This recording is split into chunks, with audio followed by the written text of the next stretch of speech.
Hello friends, my name is Raza Masood. Today we will discuss about a topic, perform integrated change control. Fri- Friend, let me tell you that it's a very important topic with respect to project management or PMI. This is a very important topic to understand that how changes needs to be implemented, how the impact of changes will be analyzed or assessed. So this is a process.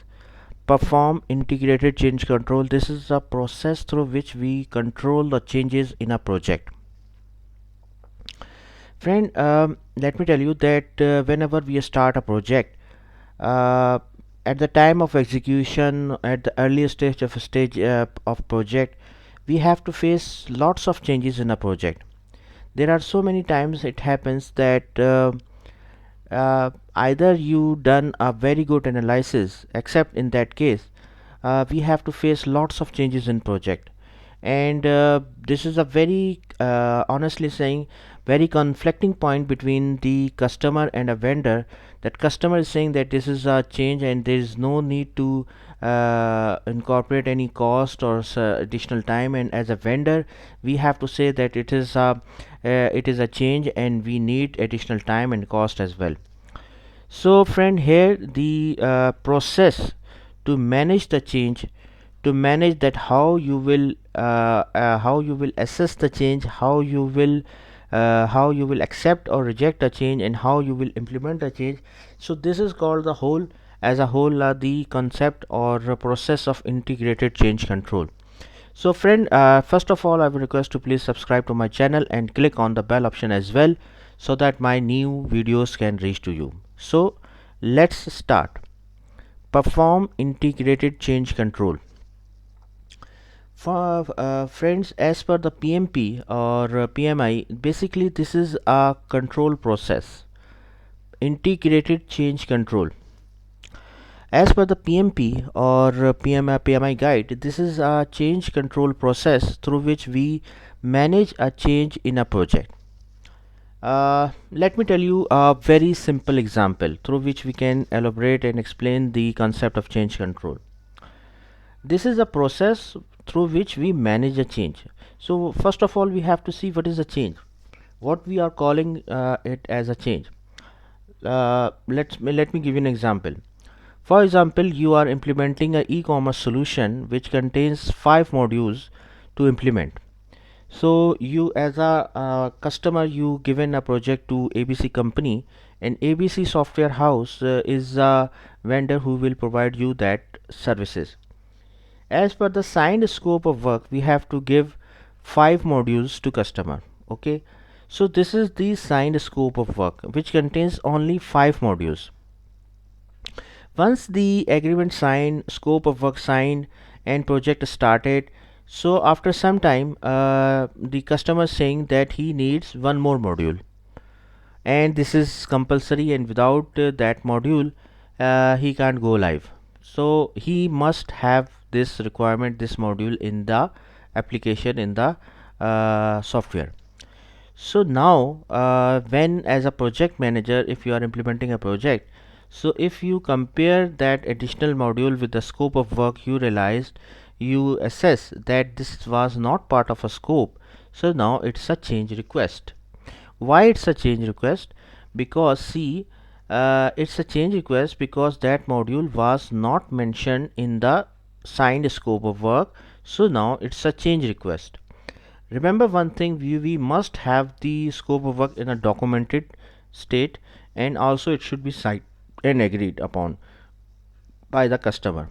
It is very important because based on that document you can realize, you can mention that it's a change request. After that, once the customer says that okay, I need that module, so we have to assess that change. Assessment means that what is the scope in detail of that change, what is the additional time required to implement that change, and what is the additional cost will incur to implement that change. So as a project manager, we have to make a document which is called as change request document. We have to document the change in detail. We have to mention clearly the additional time required. we have to mention the clearly the additional cost required that change, and we have to submit it to the authorities, senior management authorities or change control board. So the senior management has the authority to approve or reject the change. Customer will have the authority to approve or change the request. Either customer approve that change or either customer reject that change. If customer approve that change, so in that case the change of a scope will become part of the project, will become part of a scope of work. Okay, first thing. Then next thing is that the the additional time required will become part of the project plan or project schedule. Okay, like for example, if we were implementing the e-commerce solution in 5 months and one more month required for the additional module, so now the project schedule will extend till 6 months. Okay, the additional time which is agreed by the change request will be added in the project schedule. Then the cost which was approved by the change request, it will also become the part of a project cost and it will be added in the project. So friend, all these impacts will be implemented in the project, and the most important thing, the baseline of project will also be revised. For example, if as per the project baseline, you baseline earlier that you have to complete a project in 5 months, now your baseline will be changed to 6 months because as a impact of implementing that change. Okay, are you getting my point? Now if the change control board does not authorize, does not accept that change, so obviously there will be no change, and there will be no change in the project. Then next one is the review or reporting. Review or reporting means that through status reporting or through the different status reporting we mechanism, we monitor that whatever we have implemented, what are the impacts, what are the impacts of that changes. And also the most important thing is that review means that we should avoid the changes in the project. We should avoid the we should avoid the changes in a project if our analysis, if our scoping process is good, is detailed, so there are high chances that we can avoid changes at a later stage. We can manage the scope, we can manage the changes in a very early stage if our analysis is very good. And let me tell you that it's better to manage the changes at a very early stage rather we implement rather we manage it at a later stage or end of a project, because it will definitely impact the timelines of project, it will definitely impact the quality of project. So friend, here we discuss the perform integrated change control process. That what does that means? At a high level, if I just mention you the high integrated change control process, the first of all request for change came, then we analyze the impacts in terms of cost, in terms of time and scope. Then the change will approve or deny. After that, in case of approval, the change will be implemented. So in case of implementation, the scope, schedule and cost will be revised, like the baselines will be revised, and then the next after that the review and reporting process will be implemented.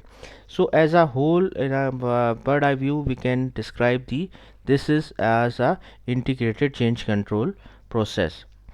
Friend, let me tell you that integrated change control is a very important concept of a project, and we have to analyze the impact of change in terms of cost, quality, risk, resources, scope, and also in terms of customer satisfaction as well. The prerequisites to measure the impact of change are two things. First of all, the realistic project management plan to be used as a baseline, because on basis of project plan you can measure, you can see the impacts of changes. Okay, and the next one is the scope document. Friend, these two things are the most important things in terms of project. So whenever you are implementing a project, these two documents are the must have thing which you should have in your or at your desk: the project management plan and the product or process scope. So because on basis of these two documents you will analyze the change which is coming towards you, and you can assess the change, impact of change. So these two documents are the most important documents. So friends, that's all from my side. I hope you like this video. If you like, please share it with your friends and colleagues. And thank you, and that's all from my side. Thanks a lot. Okay, thank you.